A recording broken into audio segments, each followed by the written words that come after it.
Hello, everyone. Welcome to The Leaf That Changed My Life, Henna, with artist Bhavna Naik.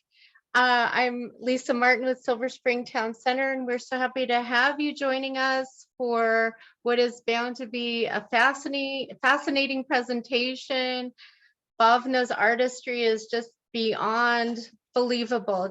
I've admired her work ever since I started my job in 2011.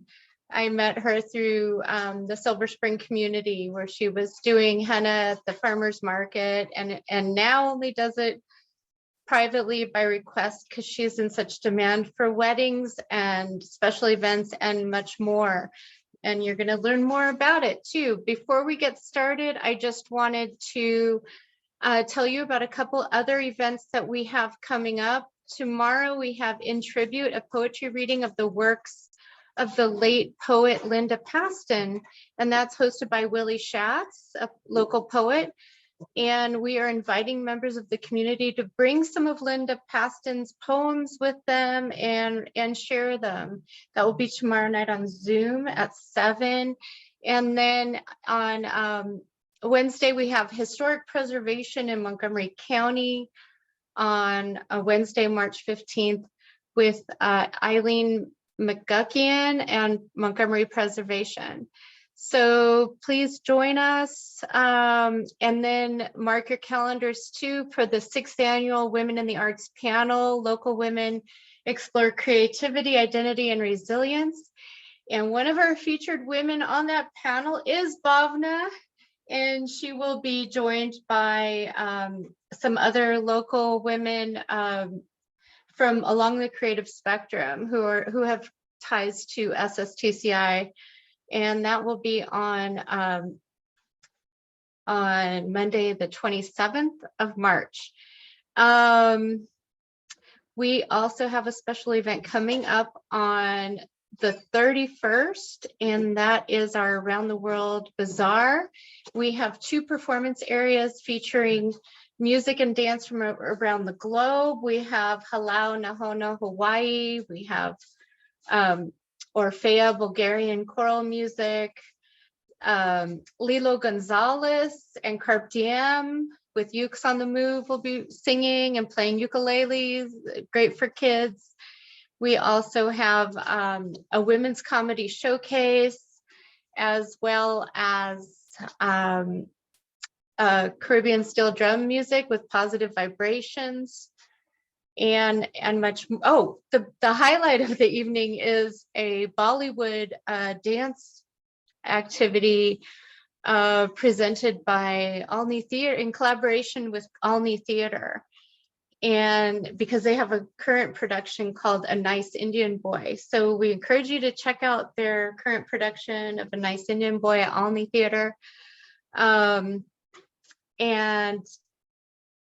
we also have hands-on art workshops that evening as well. So all of our events are made possible with generous support from Montgomery County, United Therapeutics, the Arts and Humanities of Montgomery County, Maryland State Arts, Montgomery College, and many others. And now let's get started with the program. We are recording this. So let's welcome Bhavna to the stage. So, Lisa, hi, thank you so much. Great. So happy to have you. So Thank please you. tell us your story and share your artistry with us. Sure. When you said 2011, I was like, wow, that's so many years ago. Like 2012 is when I started my business, and I was like, that was many years ago. So thanks for refreshing my memory. Right. Okay. So you started in you weren't doing it. Yeah, maybe I met you in the spring of 2012 then. Yeah, yeah. It was Yeah. Fenton Street, I think, where we met for the first time. Right. Fenton Street Market. Right. Yeah, Fenton Right. Street Market. That's What a great. lovely market. Yes. Yes. Great memories. Yeah, Well, thank you. well, thank you. I'll turn it over to you. Thank you. Take Sure. it away, Bhavna. Sure, I'm going to share my screen, but before I do so, let me just tell you guys a little bit about me. I started doing henna when I was 10 years old, and my school in India wouldn't allow me to have henna on my skin because it's against the rules. It was a very strict school. So my mom had promised me that if I promise never to get henna during school days, in summer vacation, she would give me a lot of henna cones and I would be able to practice on myself and anybody else. So that's how I started to dabble in this art form. And it was just doodle here and doodle there and borrow everyone's skin that's around me. And that's how I landed up to be a henna artist here in the United States. So let me share my screen here with you. And this is my first time doing a Zoom presentation. So if I'm not so great at it, please forgive me. Okay. Should I take away? Can you see the presentation or do you see the faces and all? So should I move that to the side? Oh yeah, it's different on each person's screen. So Okay, each person can just move their own group of the heroes. faces. Okay, got it. I don't know if Okay. this helps to change it. If I put it to your face only, does that help? Now I'm just going to push it to the side so that I can read what my presentation says. Right. Just trying to make it smaller. Okay, got it. Yeah.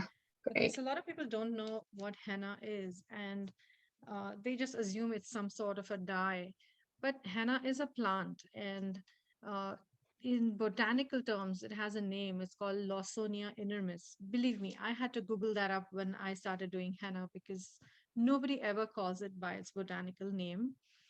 And I'm also available to take questions while I'm, reading this out to you guys.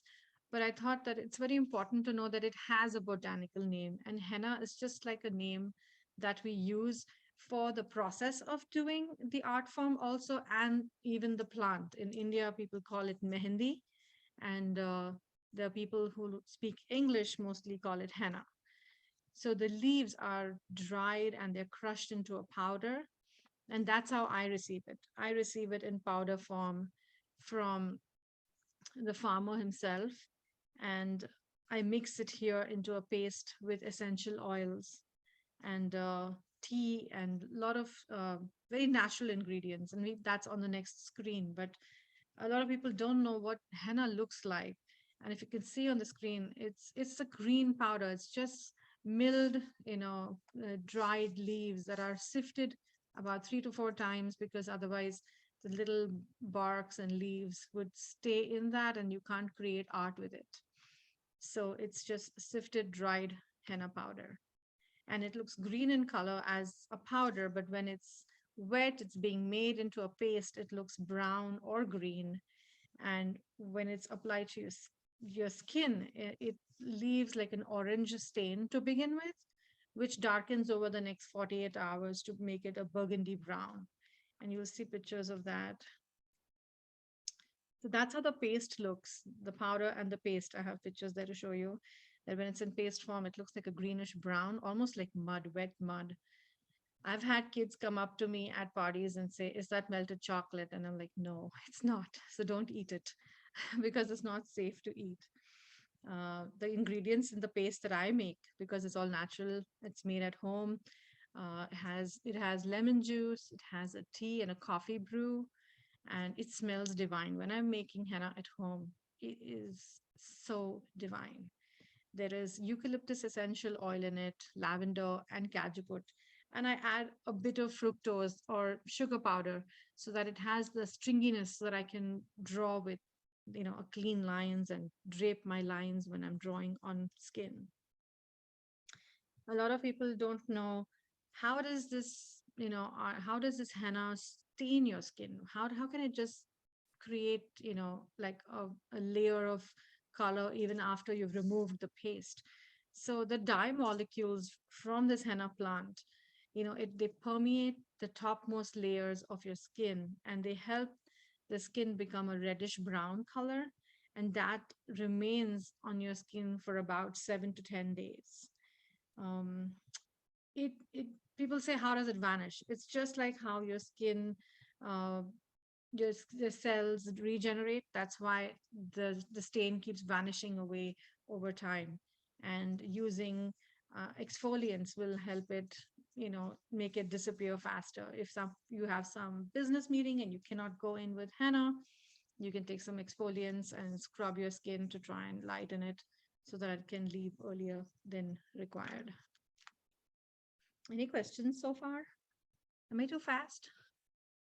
No, that's fine. But since I'm talking, I was curious, is there anything else you can apply besides using an exfoliant, like using lemon or some So other a lot things? of people are actually allergic to lemon itself, like citrus itself. So I never recommend using lemon. Lemon is just a bleaching agent for your skin. It will not remove layers of your skin, but an exfoliant will actually scrub away the layers of skin, and that's why you can get rid of the henna stain when it's like fading away. Oh, okay. Yeah. So people usually ask me, with what do I apply the henna? And I'll be like, it's made into a cone, almost like an ice cream cone, but it's closed on the top, so that I can push through like an icing bag, but a very tiny icing bag. And it's applied like icing. If you can see these pictures here, when henna is applied, it's so wet that you have to be so careful. You cannot expect to move around, walk around with wet henna and flail your hands or arms, because it's going to spread and it won't remain, the design will not remain as clear and crisp. So that's just how henna is applied. Let me go to the next screen. I don't know what happened here. Hold on. For some reason, my screen was not moving. So let me go back to it and get out of it. Let's go to the next here. So where can henna be applied on the body? I'll be actually at a party sometimes, and somebody who has like a bald man will walk up to me and say, "Oh, can you henna my head?" And I'll be like, "Yes, I can." But there is a time and place for everything. And sometimes at a party, you don't have so much time to henna a whole bald man's head. But the simple answer is yes, you can henna anywhere on your body. But traditionally, brides in India or South Asian countries get their arms and legs done. And I do belly henna for pregnant women, and I do head henna or henna crowns for cancer patients. Cancer patients henna that I do it free of cost. That's just a service I provide to them. And if you had to get henna, do you know where would you want to get it done on your body? Let me know at the end of the Q&A, because I would love to know. These are some examples here of bridal henna, and this is the recent one. I just did it 2 days ago. I thought of posting my most recent ones here for you to see. They are such intricate and complex patterns, and uh, there's no template. I am basically drawing freehand, but there is a plan. When people say, "How do you know what you're going to draw next?" I like to pre-plan every bridal henna design, because brides can be very indecisive. And on the day of henna, I cannot sit and decide with a bride what they need, what they don't like, what they like. So I prefer doing consultations and bringing up a design, on my iPad for them. So this is how I pre-plan them and draw them on skin freehand. There is no erase in henna. So if I make a mistake, I either improvise or I try to pick it up as quickly as I can so that I don't let it stain, and correct it there. But there is basically no erase or going back and redoing a section in henna. These here are examples of henna crowns. And I make henna especially for cancer patients with only lavender essential oil, because it's supposed to be the least reactive oil and most safest for immunocompromised people.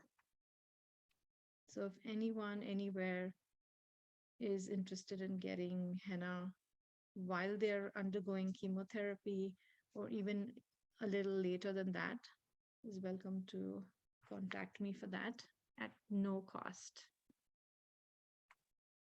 These are belly blessings. Um, a lot of people think that belly blessings are a part of our South Asian culture. Um, Actually, it isn't part of our South Asian culture, but I have two Indian women here who wanted to try it out and have been brave enough to give me their bellies to do some henna on it, like a belly blessing. And this really does feel like a beautiful pampering session.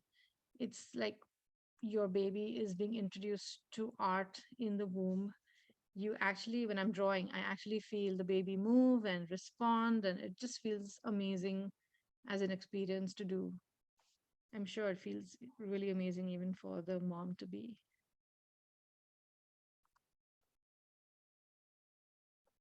Do men get henna? That's a question I get asked a lot. And I think henna is just art, and art is not gender specific. In ancient times, Indian men used to get a lot of henna done. In today's world, it's just something that they don't get something elaborate, it's just something small. But here I am showing you two men getting a little bit elaborate henna. These are grooms, and they were going to marry each other and wanted to have complementary henna designs. They were brave enough to try a lot of henna. This is considered a lot of henna for a groom.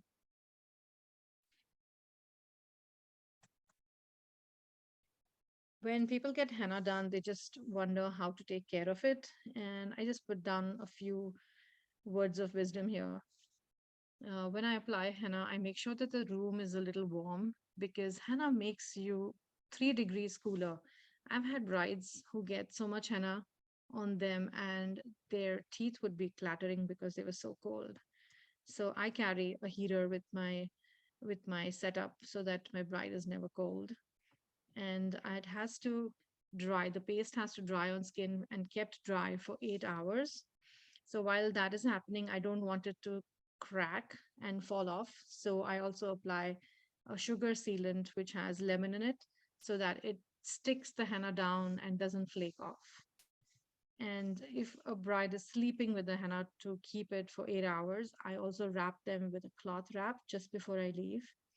This gives a good, a good long 8 hours for the skin to be in contact with henna and do its job. And henna is removed the next day with oil. I prefer to tell my brides not to remove it with water because water stops the process of the dye getting darker. When removed with oil, it can still stay a vibe. I mean, obviously, it is an orange color and it stays gets vibrant to a dark burgundy brown in 48 hours and stays that way for a good 10 days.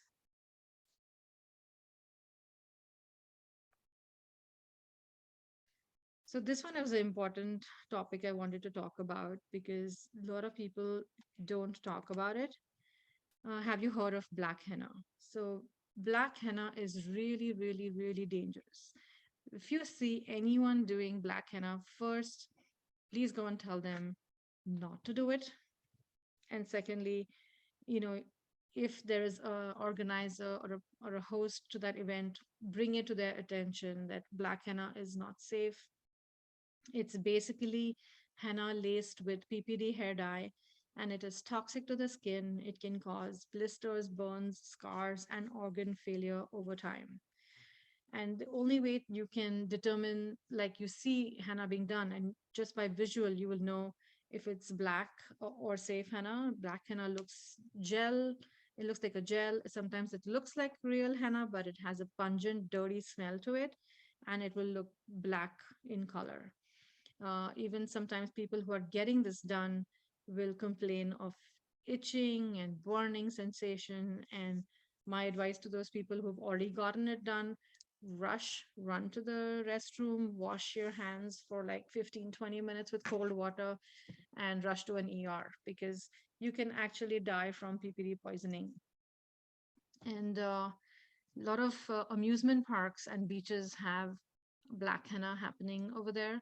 And I've sadly even seen it at Indian home events or parties where I would be hired for the bride, but for the family and guests, they would try and, get somebody who's very cheap, but they don't realize that very cheap can also equate to unprofessional, bringing in unprofessional uh, PPD laced henna, which is bought in stores. So any henna you buy in a store always has preservatives and PPD in it. So only henna that is safe is homemade. And if your artist can tell you what is inside the henna, the essential oils, the lemon, the tea, then you know that she knows what she's doing, and it looks safe if it's green in color and a little brown, but not black. I hope that answered a lot of questions in your mind. If you have more questions on this topic, please feel free to ask. I have a video here I wanted to share with you guys. Let's see if I can turn it on. Just to show you how henna is applied. So it's all freehand. I just put some, if you see on the phone that I have in the corner on the table, that's my pre-drawn design, which was discussed with the bride. And I put down like small markings of what's going to go where, so that I can, when I start, I'm not like lost in which direction am I going next and how much space I need for each element. That little thing I hid over there, if you can see in the design, was a little pressure cooker. So I hide a lot of meaningful elements for my bride in her designs that she can ask her family to find. And that pressure cooker in there was to represent her mom's nurturing her with food, great food.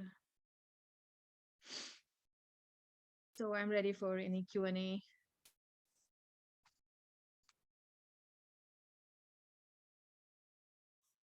First of all, it's just beautiful, Bhavna. Thank you so much for sharing this work with us.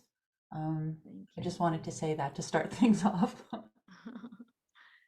No, thank you, thank you. I just wanted to, like, talking about henna is one thing, but just showing someone that how it's actually done. And that was not my actual speed in drawing. That's just fast forwarded for the video. Um, I'm pretty, I'm pretty fast, but not that fast. Okay, wonderful. Um, and you mentioned the pressure cooker is incorporated into the design. Where Yeah. is that So exactly? if it's, can you see that my cursor? If I, Yes. yeah, so that Oh, little thing over there is a small pressure cooker. oh, great. Yeah. So creative.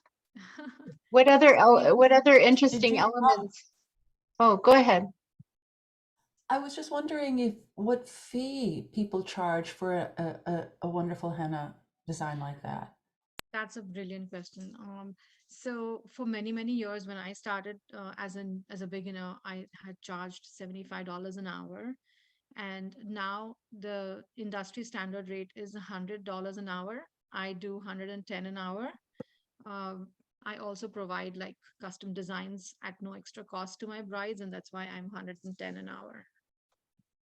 I wanted to ask how long it takes to have henna applied from like a glove from your hand right up to your elbow with the level of detail that you have there.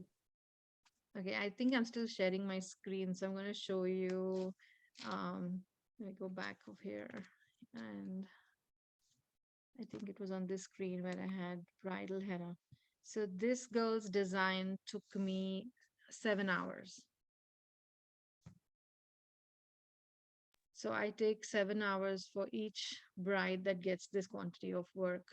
And if they are a little taller, or if they are having, if they have wider arms, then 7.5. So I have to say that I'm not surprised it takes that long, but my son is actually marrying an Indian girl in June, and 2 days before the wedding is when the family is going to have the mehndi. And Yes. I can't imagine, since there's one artist, how we're all going to be decorated. So I, like, for me, the way I work is I prefer doing the brides in the morning. I start at 11 a.m. and I finish my brides at 6:30 p.m. That's when I continue to decorate or adorn the family members and the guest. So my usual day looks like 10 to 12 hours. on a Tuesday, Wednesday, and a Thursday, because most of my brides are getting married on a Saturday or a Sunday. Okay, yeah, thank you very much. But I was really interested to hear how long one can expect it to take, and I think I need to discuss with her. Yeah, what is your daughter's name? It's not my daughter, it's my coming daughter-in-law. Her name is Eliza. Okay. And, If you ever need any advice, like, just yeah, email me thank and you. I can. Yeah, thank you very much. It's not going to be locally here, so I have to say that Yeah. up front. But I will be trying to get more details from her, and I'm not sure whether she's aware of how labor and time intensive it is.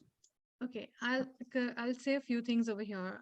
One is I teach henna in different states, so I have a network of artists that if anybody ever needs an artist in different states, I travel as well all over the country. But if you need someone and I'm not available, I will connect you to somebody who is good, who's doing natural henna, because I have a network and I know who's doing the right kind of henna. And when henna is being done on brides, I have so many brides who have not ever sat more than an hour, even at work, like steady, and they cannot move.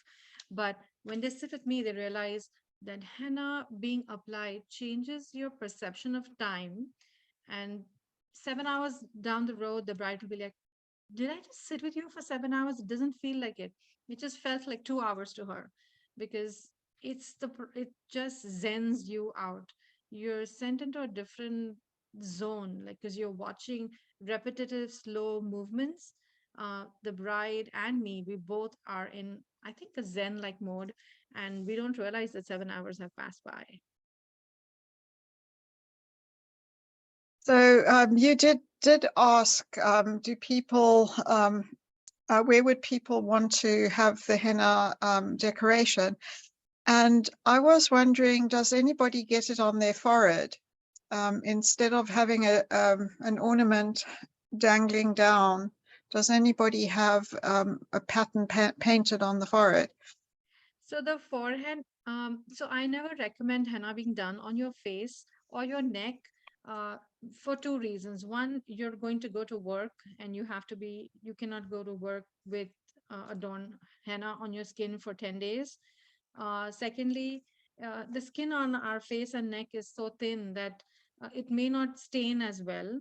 And if you are sensitive to essential oils, it may actually irritate you, because there are real essential oils, obviously therapeutic grade essential oils. But if other people are making henna and you don't know what they're putting in it, you really don't want to go so close to your eyes or your brain. Or so I don't recommend anyone doing henna on the face, forehead, neck. Okay, thanks very much. Yeah. You're welcome. So we had a question in the chat, Bhavna. Could you tell us a bit about the history and origins of the henna practice in India? So, a lot of people think henna originated in India, but the earliest record we have found, this was found by a friend of mine who is studying and doing his PhD in henna. And he was discussing it at a conference, and he said that the earliest record was Egypt, and it was found in the hair and nails of the mummies. So, and also henna has its record as a pigmented leaf in the Bible, in Jewish culture. So henna goes through various countries, regions, and has different um, mentions in different cultures. It came to India as a cooling plant, a medicinal plant. Uh, People used to apply it on the soles of their feet for menopausal women, because it used to cool down your body by 3 degrees. And from there, I think, because they saw their feet getting colored or stained, dyed, that's where they decided to use it for weddings. And the poor people wanted to adorn it so that they look like they're wearing some sort of jewelry. So the oldest designs in henna in India were actually just round. It was like mud, like a patty of thick chunks of henna was put in the center of the palm, and they were like put around your fingers, and brides were adorned with big chunks of henna and just left overnight. And that itself was old school henna being applied. There was no plastic to make cones and do intricate work. Oldest designs were the poor people using it as jewelry for their weddings. And then the rich caught on, and then it started being involved in the rich people's weddings as adornment. And then there was a whole new class of artists who started doing this for the rich people, because in India, even in those days and even now, actually in many rural areas, women are not allowed to go out and work uh, jobs. Like they feel that, oh, we're from a very cultured family, we don't want our daughter or daughter-in-law to go work in the working world where men are present. This is how it used to be thought of, and that's how women came up, that we're going to go and do art on women, so we have nothing to do with the world, where the corporate world or the men in the world. And this was an acceptable profession for women to go out and do henna on women. That's how they became financially free. Oh, and about what year was this? This art form is at least 5,000 years old in India. Mhm. So it has grown to a level of, now actually the most famous henna artists are men in India. And that is just amazing. Like I would have never known, unless there's social media, I would have never known that men are really famous artists who are doing henna. And was that historically, when did men begin doing Men, henna? I'm sure, used to probably do it earlier, but they never came and told people that they did henna as an art, because it's considered a women's profession. And now it's like everybody does henna. It's either a man or a woman, but originally this was an art form like mostly saved for women to go and do it. Great. And can we go back and look at a little closer at your artistry, and can you show us some design elements that would be considered traditional and others that would be more contemporary or your own innovation? Yeah, since I'm already sharing my screen, let me go back to some of my designs from last year. So this is a design here. If you can see the screen, should I make it bigger? Open with, let's see, photos.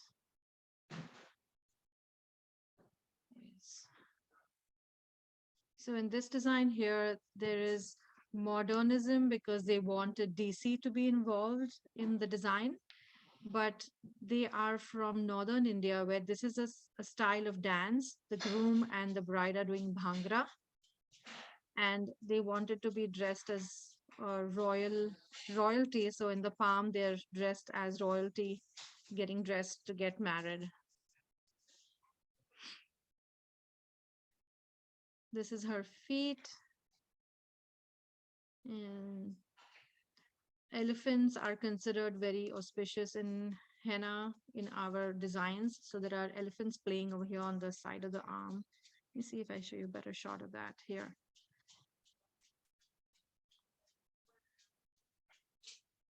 And is that the capital? You said elements of Washington, D.C. Is that the capital in the center photo? Yeah, that was the Okay. capital. Hmm. Just unzoom it a little bit.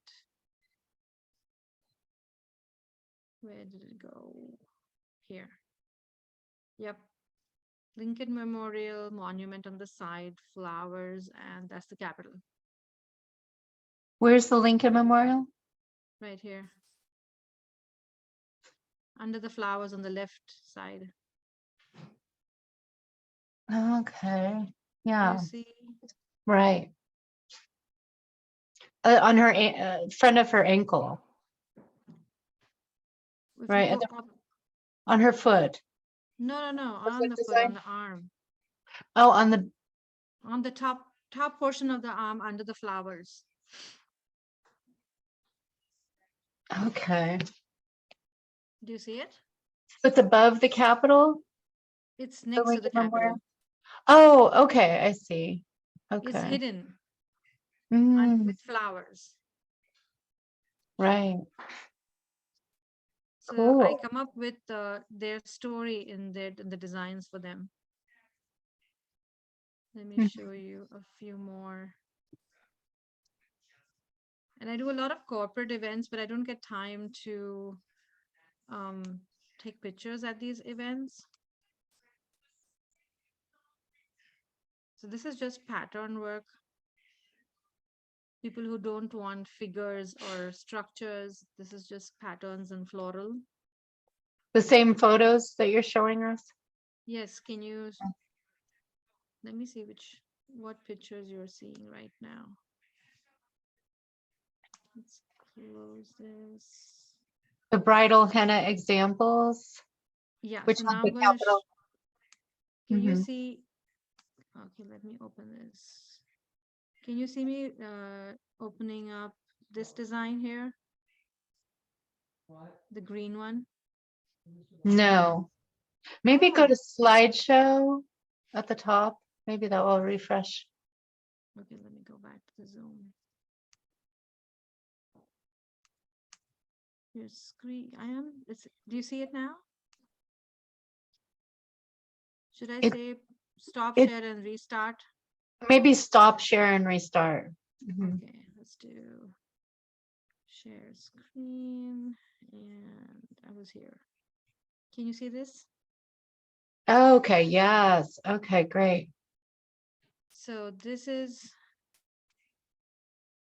can you see the Lincoln Memorial on top there and the Capitol? Okay, that's clear. Yes.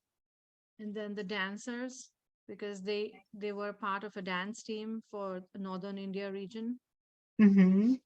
And then the bride and groom dressed as royalty in the palm. Wow, that's just amazing. So I So take their story and I create designs for them. I'm trying to see if I can pull up a few more. Like these are, now I have this one where I have an example. Can you see this page? So each design is pre-drawn.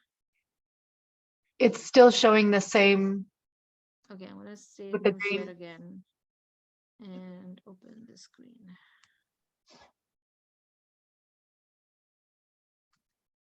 Do you see the white and red pictures? Yes. Okay, so I pre-draw everything on iPad. So the black is the drawing, and then I recreate in Henna. So you draw it on the iPad. So you do Yes. a graphic drawing rather Yeah. than your freehand style. Wouldn't it be? So I am doing this all is freehand drawn on the iPad as well. Uh-huh.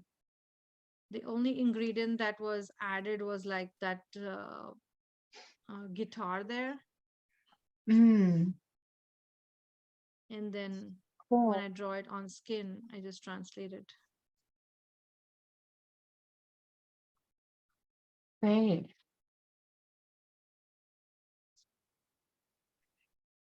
Cool. So how did you start doing henna, Bhavna? So I started henna as something I used to love to do as a kid.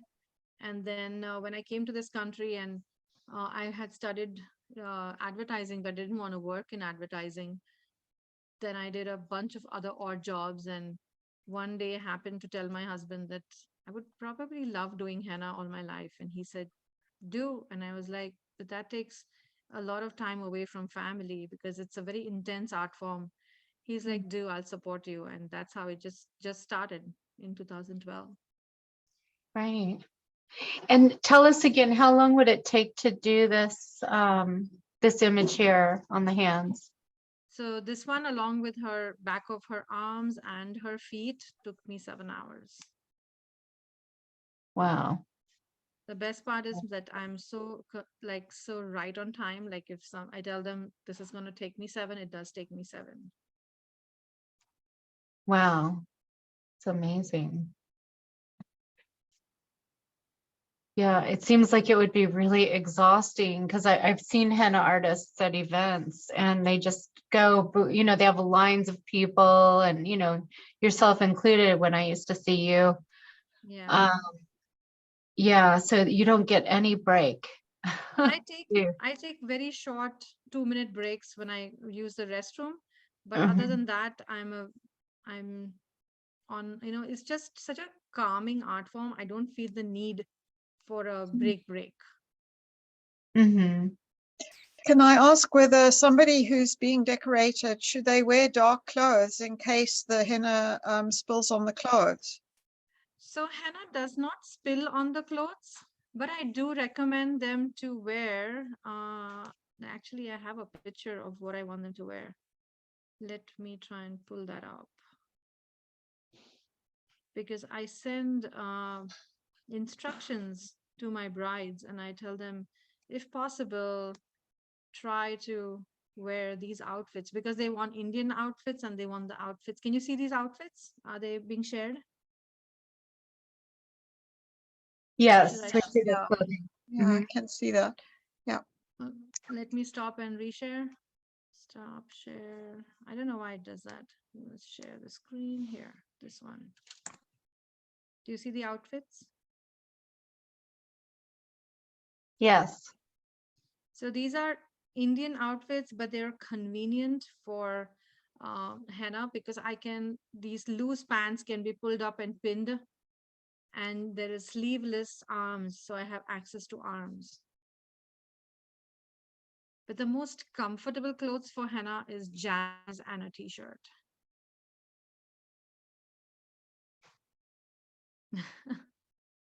I tell my brides is if you're comfortable in your pajamas and your t-shirt, let's do that. But if you want memories and you want to look gorgeous, go with something like this. And then do you do the photos with the fresh paint on them? Is that Yes, usually? I Yeah. do. Oh, I did not share pictures of the stain with you. Let me show you. Mhm. So I have brides who send me pictures back. How do I see let's do, okay. So these are stain pictures that brides send back to me, and I'm trying to find a nice clear shot. Do you see that one? Or do I have to reshare my screen? We still see the outfits. Okay, I'm gonna reshare my screen in a second.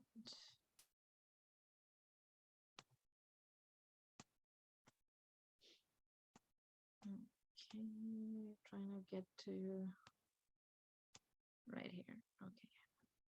So stop share, new share, pictures. Do you see the stain pictures? Wow. Yeah. Yeah. So this is how brides will send me pictures of their stain. And Yeah. it's a deep burgundy brown.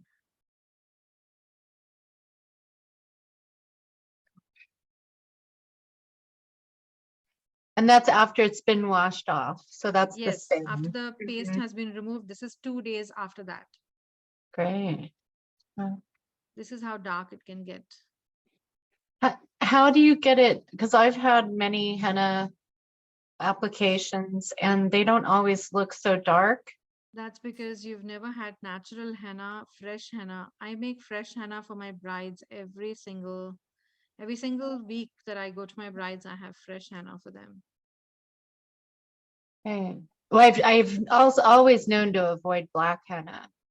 I Yeah, knew but about even if people are doing henna on you and it's not fresh, it will not that. stain as dark. And if the aftercare hasn't been done as instructed, it will not stain as dark.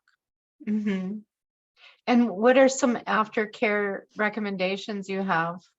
Keeping the henna dry for at least 8 hours, and after removing the paste, also to keep it away from water a good 8 hours.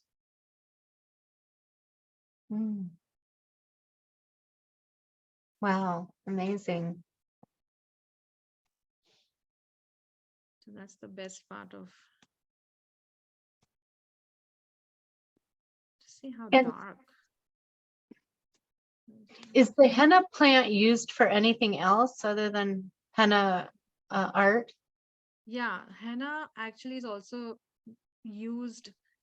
The leaf is used for, they say, for making teas. But nobody, I have never met anybody who actually drinks the tea. But I've Mhm. heard of old school people where they used to make teas out of the leaf, and they used to make perfumes out of the flowers. Oh, And there's henna used for hair dye for your hair. The same right. henna, it's just they add more herbs that are good for your hair strength, and then it's made into a paste. And some people want a little blackish color in their hair dye, when in the hair henna, so they put indigo, I believe.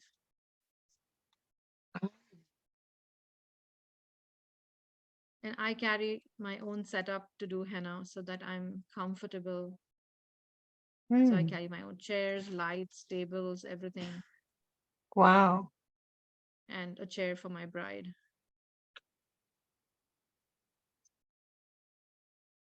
So Jerice is asking, my question may have been addressed earlier, so I apologize. Is the henna permanent?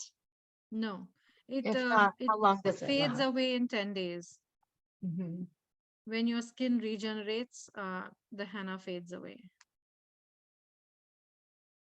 Mhm.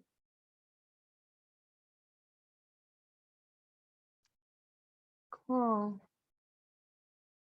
I do a lot of miniature figure work in henna. That's something I really want to get better at. Well, You can you're see. excellent at this. In fact, No, I still yeah. dream to be really, really somewhere. Like, I think the day I stop learning and growing, Mhm. that day should be the last day on earth. I should Oh, keep learning. 91 years right, old, still learning. right. And have you been in any competitions? Because I could You know, see you taking the prize.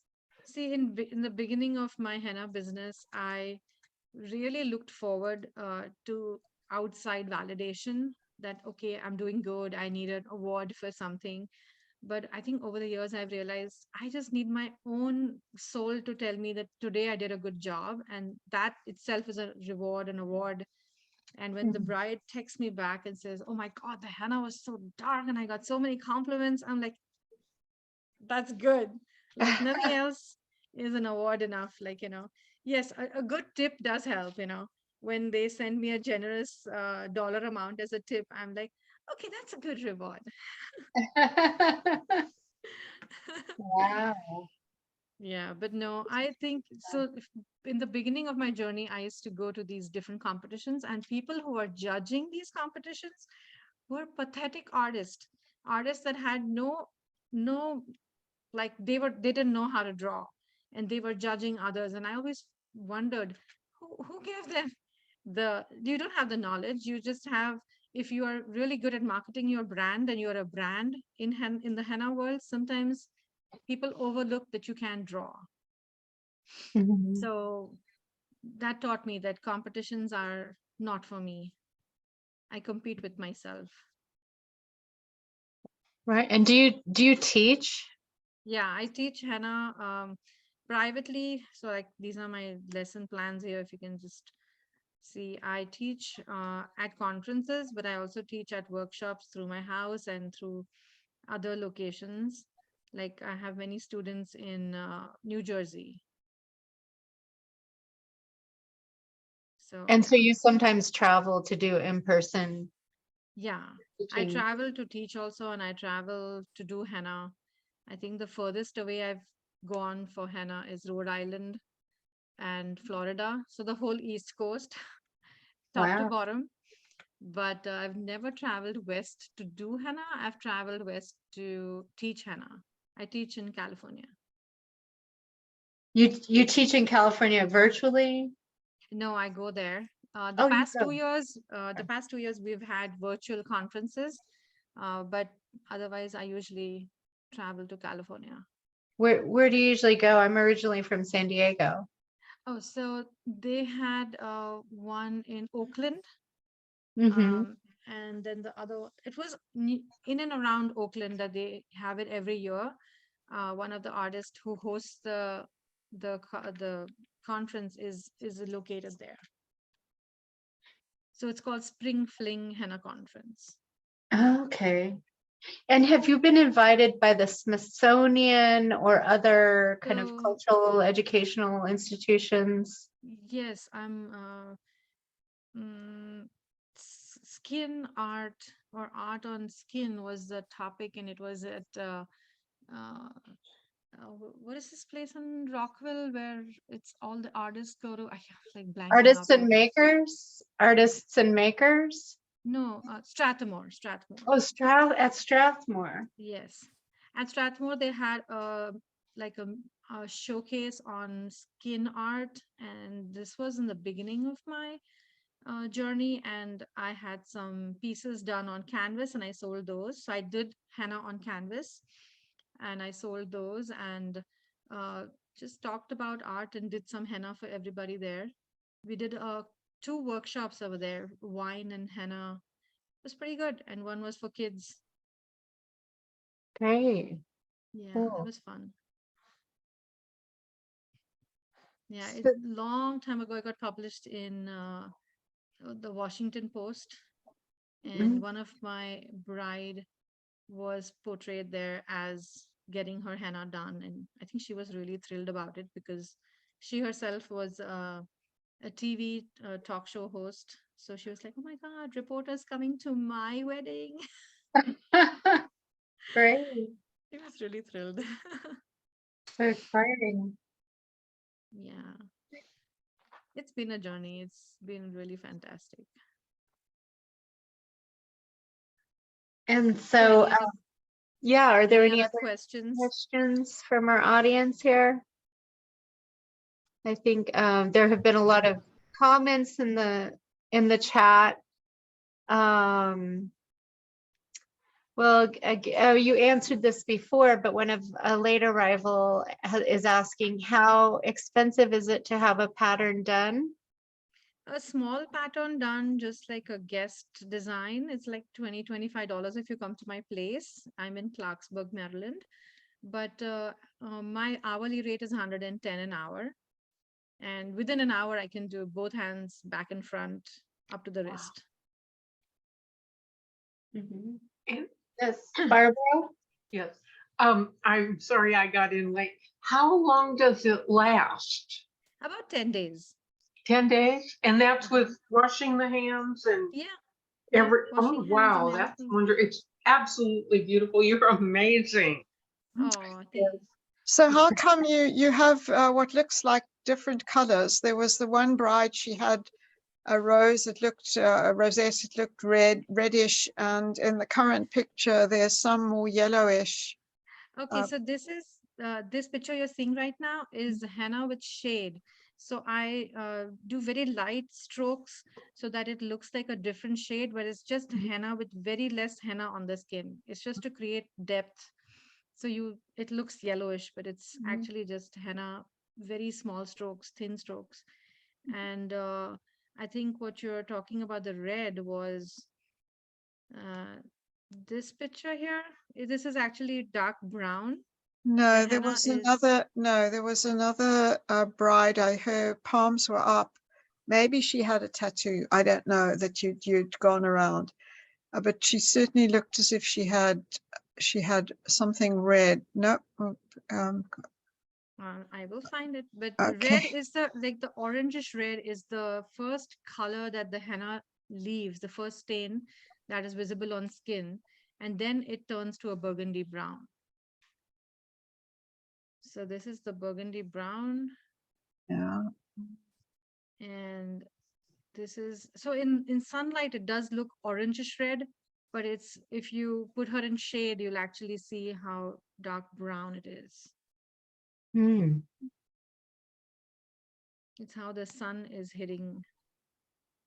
No, it was one of the photos that you showed where she looked as if she had a circular red area where everything else was in the dark brown color. Probably in your PowerPoint. Was it in the PowerPoint? may have been. I'm just going back through the pictures that I showed you, so in case. Yeah, it's all pic- pretty amazing. I mean, it just looks like a beautiful part of the outfit. Yes. See here also you see the light and the dark. The light is just shade. Mm. It's just me using a Q-tip and spreading henna with a little water so that it Yeah. gives that effect of a light and dark, like a background. Like a Mhm. Yes, Barbara? I have Well, a you're looking. question.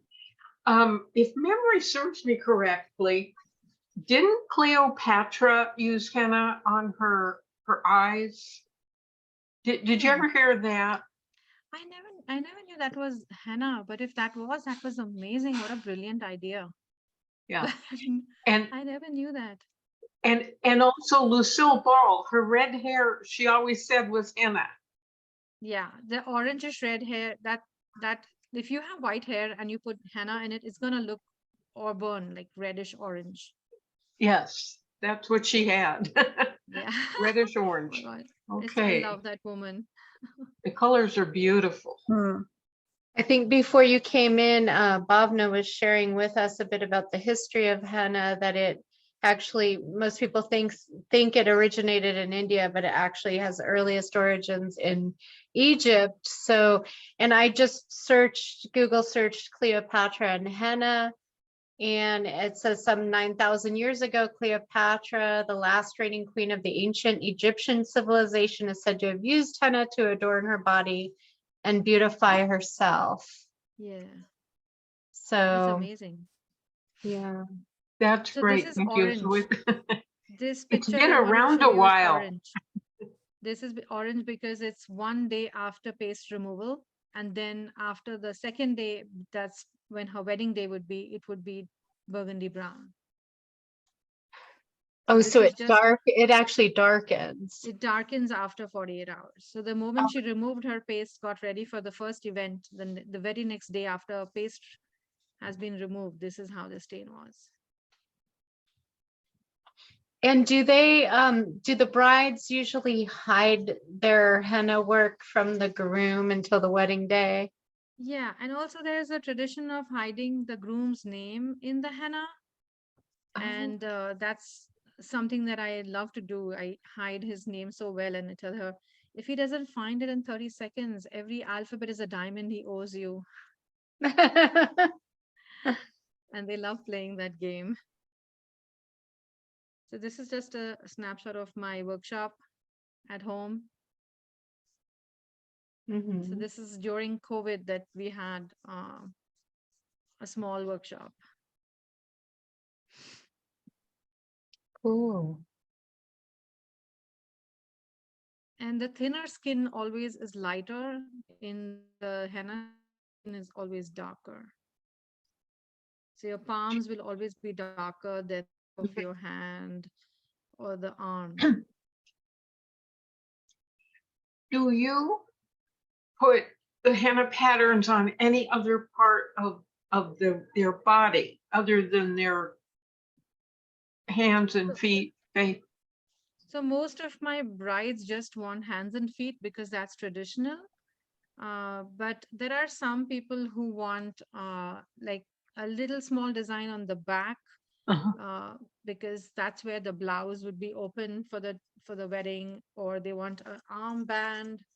So I have done a couple of such requests, but not as much. Mostly people want traditional work. And for those who popped on a little later in the program, Bhavna was sharing with us that she does henna on women receiving cancer therapy, so chemotherapy, radiation, or having mastectomy. You do henna work on the breast, you said, Yes. and also on the heads of women who've Yeah. lost their hair. Yes, anybody going through cancer chemotherapy, they are welcome to reach out to me, and I do free henna for them. I think that's just a way of me giving back to them. They're going through such a hard time, and henna does bring you a smile. Henna does make you feel pampered, loved, like, you feel enough. You feel the disease doesn't define you. You define you. That's beautiful. Thanks. it's just very important for us women to stick together. And then it would have that added benefit, as you were mentioning, of cooling down the body. So I know when you get cancer treatment, you can have hot flashes, extreme hot flashes. So Yes. it helps I to cool the body down and has been I used for had that. yes, it helps cool the body down. I had a cancer patient come to me. I think this is last year. She was going for her daughter's wedding, but she didn't want to go. Uh, she didn't want to wear a wig, and she didn't want to go with her head feeling like I doesn't. That's not me. That's not how I look. So she came over a few months before the wedding just to do a trial henna crown, and then for the wedding decided to come back and get a henna crown. And I'm so glad that she did, because she felt herself. She felt that she can just be herself. Hmm. It's Mhm. very good of you to do that voluntary work for women who are going through a tough thing and make them feel pampered. Yeah, it's very important for me to give back. I feel that the more blessings that I get is because, you know, we are there for each other. And if we're not, then Mm. you get punished for it. Like your children get punished for your bad deeds, but even for your good deeds, I'm sure God will bless my kids and everything will be fine, Believe in karma. Yeah. Right. Oh, great. Well, this has been so great, Bhavna. Are there any final questions? Maybe we should I don't know if you can hear me. Can you hear me? go ahead. Is it ever a situation where people use henna to hide like age spots or any the malformities in the skin? Yes, I had a client, a regular client, who would go on vacations every year and would come over for uh, henna to be done around her uh, liposuction scar.